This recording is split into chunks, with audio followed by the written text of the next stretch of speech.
Donna Drake was a black actress, singer, and dancer who was famous in the 30s, 40s, and 50s. However, publicly, her fans would not learn of her African ancestry until years later after studio publicity inaccurately claimed that she was born Rita Novella in 1920 in Mexico City, giving the impression that she was of Mexican heritage.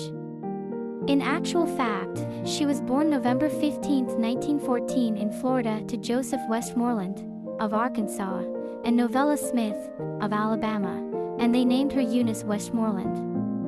U.S. Census reports of her family history show her grandparents were one black couple and one couple that was black/white. Because of her features and dark curly hair, filmmakers often cast her when they needed to fill the role of an ethnic character that looked native, gypsy, or Middle Eastern.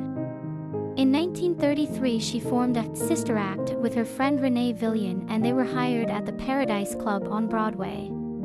This is where she was discovered and she was cast in her first production, Murder at the Vanities.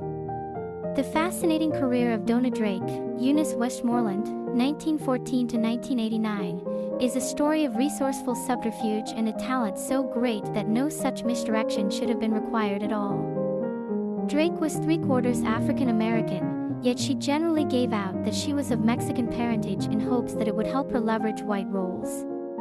Instead, she was more often cast as Latinos, Native Americans, Middle Easterners, and the like, a move that proved to be almost lateral in terms of the size and frequency of her parts.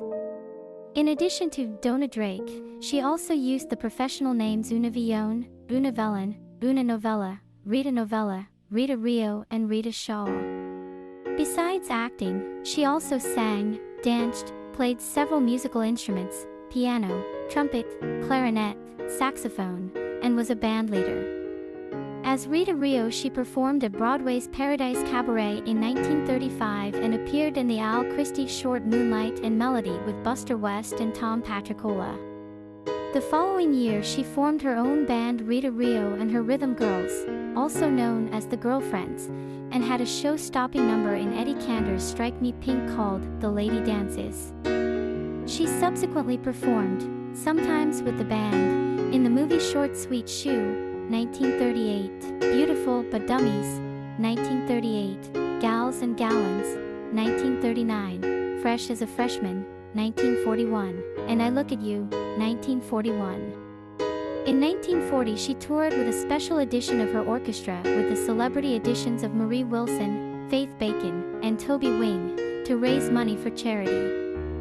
Through Dorothy Lamour's advocacy she got a contract at Paramount and this landed her in the Lamour vehicle Aloma of the South Seas, 1941, as well as Louisiana Purchase, 1941, with Bob Hope, The Road to Morocco, 1941, with Hope, Crosby and Lamour, and let's face it, 1943, with Hope and Betty Hutton. She got her first female lead in the Monogram film Hot Rhythm, 1944. That year she also married costume designer William Travilla, an interesting figure in his own right. We'll be doing a post about him in future. Dangerous Millions, 1946, was another B movie she starred in. But for the major studios she generally had smaller supporting parts, although she did break into serious dramas on occasion. She's in Lillian Hellman's Another Part of the Forest, 1948, So This Is New York, 1948, The Doolins of Oklahoma, 1949, The Girl from Jones Beach, 1949, in which she got to play second female lead, Beyond the Forest, 1949, and several other pictures through the mid-50s, along with television work on shows like Adventures of Superman and The Lone Wolf. Beset with health problems, after 1957 she separated from Travilla and concentrated on raising their daughter, who'd been born in 1951. She was 43 at the time of her withdrawal show business. Although, in 1960 she did appear with Travilla on You Bet Your Life with Groucho Marx. She married fashion designer William Travilla in 1944 and appeared in his fashion shows.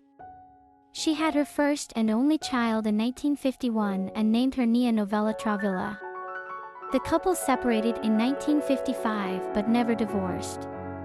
Also in the mid-50s, she retired from film due to her suffering from seizures because she had epilepsy. On June 20, 1989, Donna died of pneumonia and respiratory failure at the age of 74 in Los Angeles, California.